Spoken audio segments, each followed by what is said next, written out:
We are currently taking the summer off for the Scoreboard Show, which is going to have a new name and format coming August 1st.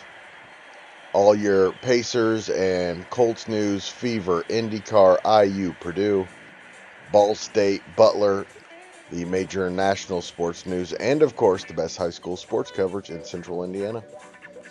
Again, coming August 1st. What you are listening to now is the Central Indiana Sports Report podcast number 305.3, the Pacers Report with Mike Rich. You're listening to the Central Indiana Sports Report with your host, Greg Mengels. No. Welcome, Pacers fans, to the Central Indiana Sports Report. I'm your host, Greg Mengel, joined, of course, by our Pacers guy, Mike Rich, for the Pacers Report with Mike Rich. And Mike, it's really hard to know where to start. There's so many storylines today if you're a Pacers fan because of not just what happened, but the timing of everything. Like, the draft is in 2 days. It's next season already. And we have so many stories, but let's start with how great of a season it was. Oh, just an unbelievable season. I don't think any of us would have ever thought that the Pacers would have had this great of a season. And it wasn't just getting to the finals. I mean, it was just how they got there was just so unbelievable, so exciting. I mean, they've created fans for a lifetime. I think, it's been really cool having some of the younger guys on this, the reaction podcast after Pacer games and how invested they are. They're as invested This, as we've been for the oh, last Mike, 30 this years, this uh, maybe this more. franchise has more support right now than it's ever had, and that includes during the Reggie years. Oh, yeah, because I think it's brought the Reggie years in. I mean, my wife was watching the games and she got into it and she was super excited. And she watches Right. zero sports. Exactly. Not interested in basketball, but she remembers the Pistons, the Mm-hmm. Bulls, and the Pacers, and Reggie Miller. And then when you see these guys come back, you see all that alumni come back and all that support. I mean, everybody wanted this year for this team because it was for everybody. It was for this franchise. It was, and I think it's it brought the old, the young, and everything in between all together to support this team, and just it's a bright future. It ended in a in in the worst way Yeah, possible. Mike. I was thinking going into yesterday's game, and I was afraid to say it out loud for good reason. Was that there's only one way that this story could end, and that's with a championship. All of the special moments, all unlike anything Bill Simmons, not a Pacers fan, and Zach Lowe, from The Ringer, are not Pacers fans, and they were saying this is the greatest story they've ever seen in NBA history. Not just the way they've gotten there, all kinds of different reasons why this was, and if they won the championship, it might be the greatest story in NBA history, and that just doesn't happen to us. And and the story's not over. The story is not over. I believe that we got a bump in the road right now, but the core of this team and I've said this all year, and I've said it since the beginning of the year, and I said it last year. I just think the chemistry of this team, and when Halliburton went down, how his teammates felt about it. And it wasn't the loss of the game, it was the loss of their leader. That is what hurt. They knew going into the game, there was a chance to lose the game, but you don't go into that game thinking you're going to lose your most valuable player for the for the No doubt. franchise. It was And it was an awful feeling, I Mike. think all At least at least at it that was, moment though, we still had there's a chance to win the championship here. And, 3/4 there you of the go. way through the game, TJ McConnell scores eight straight points there in the third quarter, and you're thinking, oh, Yeah. here we go. Even without him, they're going to win it for Yep. him, and it just, Yep. and man, the end of Yeah. the third quarter and the beginning of the fourth quarter was so deflating in my soul, Mike. It hurt so much, and again, we have the fact that there's so much to be proud of with this franchise. There is so much from top to bottom of this franchise. I think, from ownership to, Kevin Pritchard, to the coaches, to the players. I mean, it is just an all around great organization. And we're biased. I mean, we love this team because they're our home team. But I think they may get some attention outside of Indiana after this run. I had some of my Knicks fans calling me and saying I was rooting for the Pacers, and I told them, I said I still wouldn't root for the Knicks if they were in the finals, But but thanks, yeah, thanks. yeah. But they're just a likable team, even the cockiness, I guess, of Halliburton, and everything from the Dame time gestures to the choke, gesture in the Knicks series. I mean, just a super lovable team, man. I'm excited for their future. I really think that they're gonna make some moves that not everybody's gonna be happy about in the off season. How can you not trust Kevin Pritchard?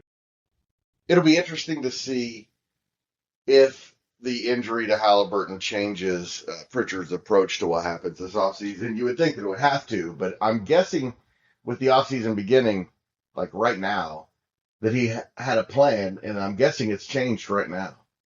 I'm guessing he's working this out at this moment because it's got to change some things, right? I think it's very fluid right now because I mean he wasn't expecting to be in the position he's in. He's got expiring contracts coming up next year. By the time Halliburton gets back, are we re-signing Siakam? Do we still have Mather? Those are some decisions that are going to have to be made. Both of those individuals, as much as I love both of them, and I think they're integral to the core of our team, are probably at the prime of trade bait. Yeah. And you can get a lot, and you can stay young, and you can continue, to build for the future, and or they can go the other direction and try to keep most of this core together and go outside the luxury tax and go try to get some other big player to come in and fill that gap for the year and then add Halliburton to that next year.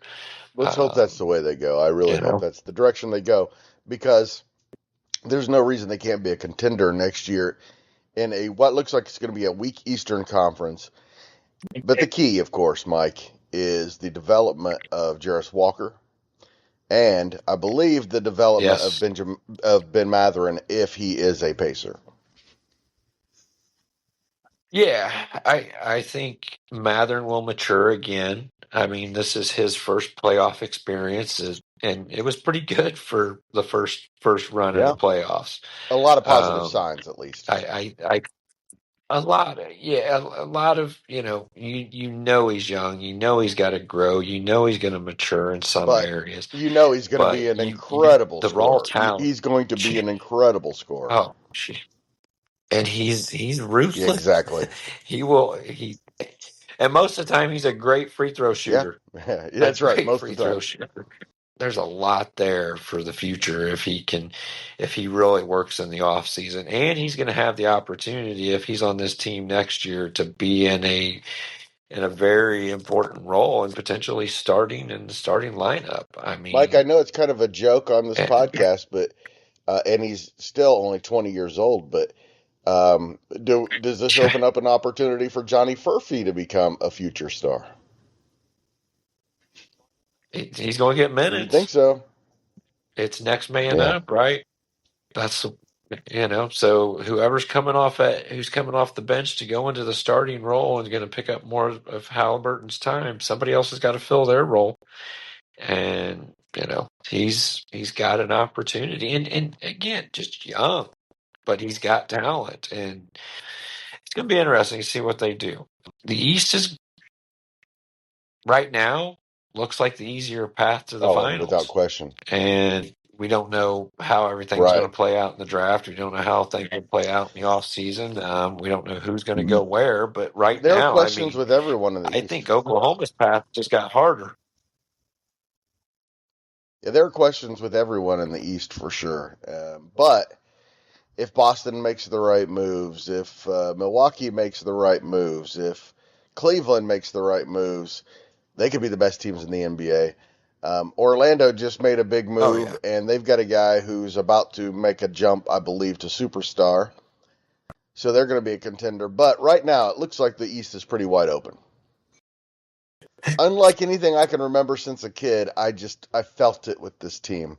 You know, when I was young, I 1994, 98, 2000, it took it out of me emotionally because I was a kid and it I didn't have this whole world of things that I had and sports meant everything to me. There was nothing else that meant anything to me like that. right. And this year again it came around and it sucked me in and man, I had to take a big nap today, Mike. I haven't slept, man. I went to bed last night and got up at Mm. 3:30, and I'm feeling it now. When they lost games, what was it,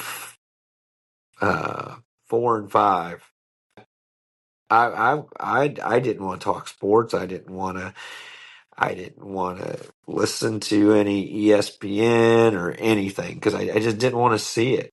Because I was just it was just demoralizing as a fan because you just saw that momentum shifting and you saw that the writing was kind of on the wall, and I was like, but then I went to game 6 and it flipped, and I was so super excited again. They kept sucking us And in. I think going 6 sucked me in. 6 definitely sucked me back in, but it made me really start to reflect on what a fortunate season this team had, and what how fortunate we are to be diehard Pacer fans, to see it and witness it and be there and invested in it. And the Pacers took up a lot of my time over the past 6 months, and I wouldn't give it up. I loved every bit of it. And as hard as Game 7 was, um, you know, I am still just so proud to be a Pacer fan. I'm proud of this team. I said it last night. I mean, I have so much respect for what Tyrese Haliburton did and how he handled himself, and after the injury, before the injury. I mean, for he knew every bit of the risk, and there was nothing that was going to stop him. And it reminded me of the players of the late 80s and 90s. Jordan would have never Yep. sat out that game, Yep. Isaiah Thomas played with a and he would broken have ankle. probably right. And that's what it reminded me of. And I mean, he was not going to quit. He was leaving everything he had because he understands that that may be the only time, the last time that he ever reaches that pinnacle in But his it's life. not going to be, Mike. I don't believe it is, but there's enough in history that Right. have not, you know, I not I think this returned. story is going to turn And out good. I really hope that it does. I do too. But there are a lot of people to thank for all the good memories the last couple of weeks. I think it has to start with Kevin Pritchard. What an amazing program he's put together. Not just a team, Yeah. but a bunch of great people who are easy to cheer for. But Wednesday Yes. night, the Pacers do not have a draft pick. They don't need a draft pick. I would say that a draft pick would be a waste of time this year. But I have a feeling we might hear their names on Wednesday night in a move. Yeah, I think there's going to be something. I think that the organization they know the position they're in. They know this is probably one of the best opportunities they've had in 50 years to get deep into a playoff and have a chance. they're the first and second round. I think that's though that even without Halliburton, if they don't get out of the second round next year, I'll probably be disappointed. Yeah, it's crazy Um, position that and Pritchard's put this franchise in with the yeah, depth of character and skill and toughness and just yeah, amazing job he's done. That they lose their best player for a but season and you're still thinking how well can we do, not how high can we draft. and I think they can. I think they can make a couple moves that are going to make them better and build for the future as well at the same And I think time. it all depends on Jarris Walker, doesn't it? It does. Jarris Walker. My daughter sent me a meme today with Jarris Walker. I don't know if you've No. seen it, but Halliburton's doing an interview, and they say, "Well, you got a question to the left, and it's Jarris Walker, and he's over there wanting to give Halliburton his Culver's order." Yeah. But even my daughter got. I mean, and again, just not interested in sports whatsoever, but she is into the Pacers. She knows who they are. That's I good. mean, so it was a proud dad, proud dad and husband moment that both of my daughter and my wife were into the games. They both watched the games and uh, were very interested and People I've invested. never heard talk about the Pacers were So, talking about the Pacers, and it's fantastic. What I've been saying all along, Mike, is that yep, when I was on the bandwagon, when you were on the bandwagon, there was no bandwagon. There was still no there bandwagon when we wasn't. were on it. We were going to games before there was anybody talked about the Pacers, right? Yep, And then in yep, yep. 1994, a giant bandwagon came, and we welcomed every single one, Oh my every gosh. single person onto the bandwagon, right? And Oh, this year we have absolutely. our largest bandwagon ever, and I love it. I hope the entire state of Indiana is blue and gold for the rest of time because this is our team. And that's how I felt about it since I was a This fan going back at least 40 years. this is our team. These are our players. We know there'll be some changes, but I'm going to root for these players wherever they go, unless they're playing the Pacers. I really have enjoyed each and every one of them. Lifetime Pacers. That's what's really cool It about really this is. team is how they gel with each other, and Kevin Pritchard continues to put character guys in that gel with the character that's already here. It's so genuine, and you see it, and they're just so supportive of each other, and that's why they play well together. And if you're Uh, not, Kevin you Pritchard's know, not interested in you. That's basically the way it is, and I love yep, that. If you're not a team first guy yeah, with a I'm going to get this job done approach, Kevin Pritchard's not very interested in you, and I love that. that's probably the number one quality that Tyrese Haliburton brings to this. Could he score 30 points a game? I think Yeah, he probably. could if he just kept shooting. And if that's all he was out there to do was to score 30 points a game, but he is going to try to get others involved. He is going to, you know, he leads, and you could tell in that third quarter when they needed somebody like that the most. I mean, as much as McConnell and everyone tried to step up, they could not fill that gap and at that level. Um, because you're playing another great team.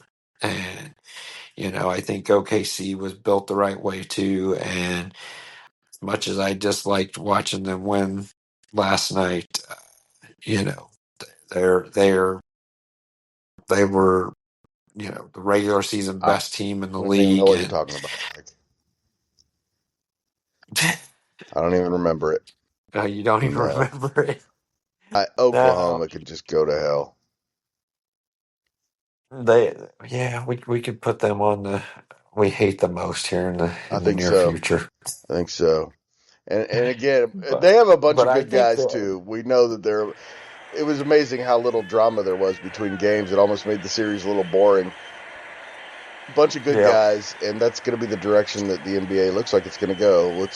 put together a team like the Pacers and Thunder that there's no drama, there's no problems. There, that's Yeah. looks like that's going to be the way things go in the future. And the future is already now for the Pacers. Can't believe the offseason is underway already. There's already been big trades. Kevin Durant, of course, going to Houston.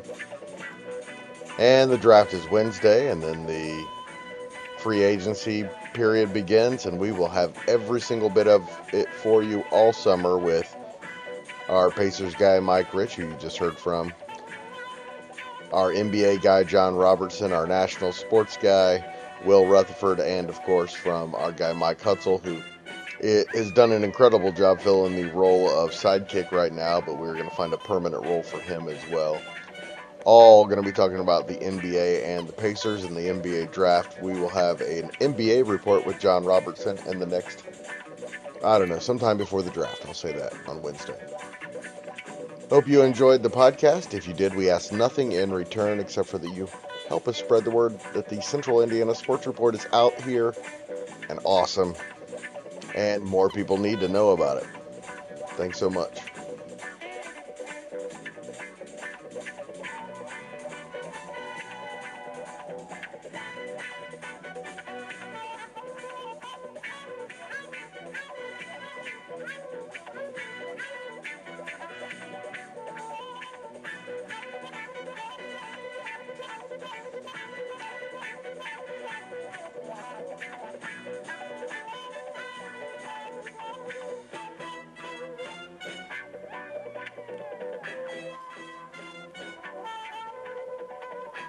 The Central Indiana Sports Report is a product of IPG Media. And I love Susie.